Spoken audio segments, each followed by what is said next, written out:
9 suspected criminals have been killed in a gun battle with police in KwaZulu-Natal this morning. Police say the suspects were wanted for several violent crimes, and Newzroom Afrika's Nobuhle Modise joins me now live with the latest from that crime scene. Nobuhle, just bring our viewers up to speed for those who are joining us at 9 o'clock at this hour on what's transpired and what the latest developments are in this bloody exchange. A very good morning, Iman. A bloody exchange indeed. So let me paint a picture of what happened here today. So in the early hours of this morning, according to police, they were looking for 9 suspects who they have been trailing for some time now with regards to a number of charges, including a gang rape of a woman, as well as house robberies. What we do know about these suspects is that they've been terrorizing the community of Marion Hill here, and they were looking for them as it is suspected that they were going to attempt to do a hit. And now what happened was, you see the house behind me. This is where police came knocking when everything happened. So they came to this house here, this white house that you see, and they were knocking. And as soon as they knocked, the people in the house just behind it, it looks like an orange house, then started opening fire at police. And that's when the exchange happened, and 9 suspects were shot and killed. At the moment right now, we're waiting for the bodies to be loaded up. I'm just going to ask my colleague Lungelo to just give you, a view of that. But essentially what's going on right now is that they want to load those bodies up. Families are here. They're right behind me. If my colleague gets the time to show you them as well. But they were asked to just leave the scene a little bit. But as you can see, those are the vans that will be loading the bodies, and we're waiting for those bodies to then come out. And like I said, basically what happened here was police came knocking at the wrong house, a shootout ensued, and those 9 suspects were killed.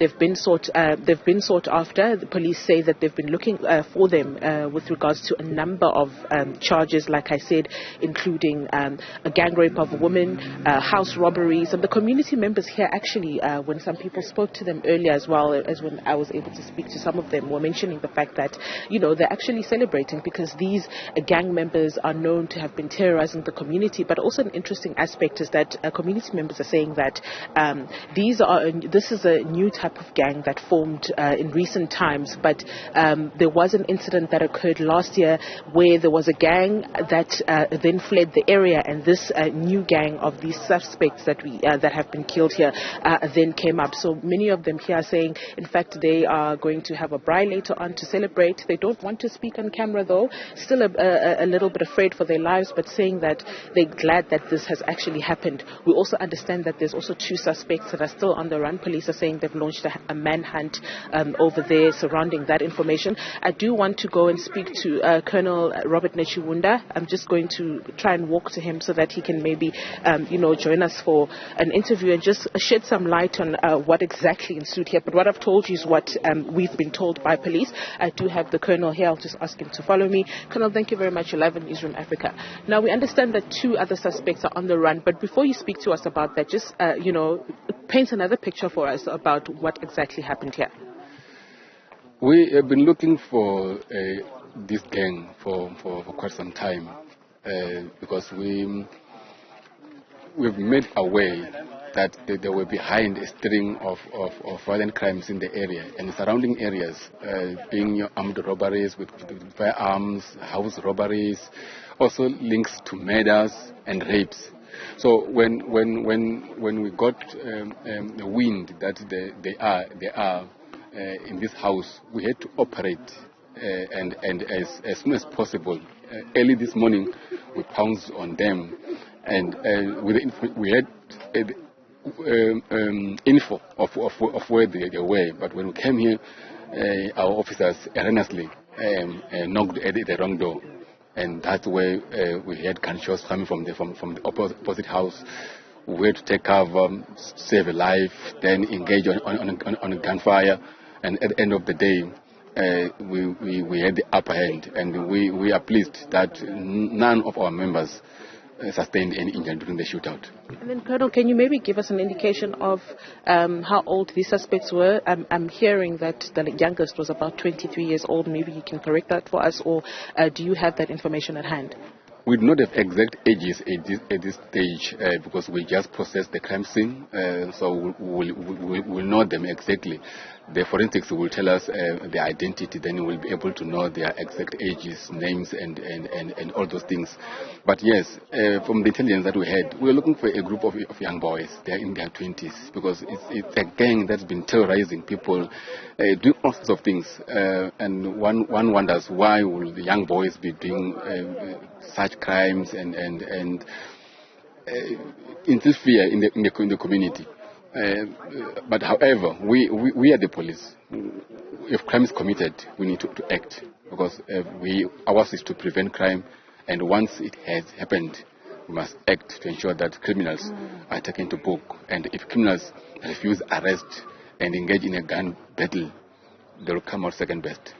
Thank you very much. That is Colonel Robert Nechewunda just giving us, some information on exactly what happened here. You heard him say that they were looking for a group of young boys in their 20s. So these are quite young suspects, Iman. My colleague Lungelo right now is just giving you visuals of the bodies being loaded into that mortuary van. The families are standing there just waiting to identify their loved ones. But we'll give you more information as and when it happens from here on the ground. Nobuhle, thanks. And, as is always with a fluid crime scene or a fluid story, those details only emerge as you begin to speak to people. And so we'll piece together exactly what else is new, what else is emerging, who are some of the people in the community, more thoughts on what they are saying about these arrests. But already Nobuhle is saying that the sense is that there is a sense of relief that this has happened. Some of these individuals apparently, allegedly terrorizing the community. I'm not sure if those are some of the family members that Nobuhle was referring to, but certainly some emotional scenes there at the site of the shootout.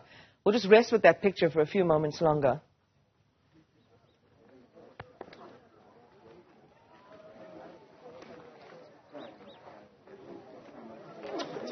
Nobuhle, are you able to say who those individuals were that were walking away, that were clearly emotional, as you've been sharing with us, some of the bodies being loaded into those mortuary vans? Are they potentially related? What do you know?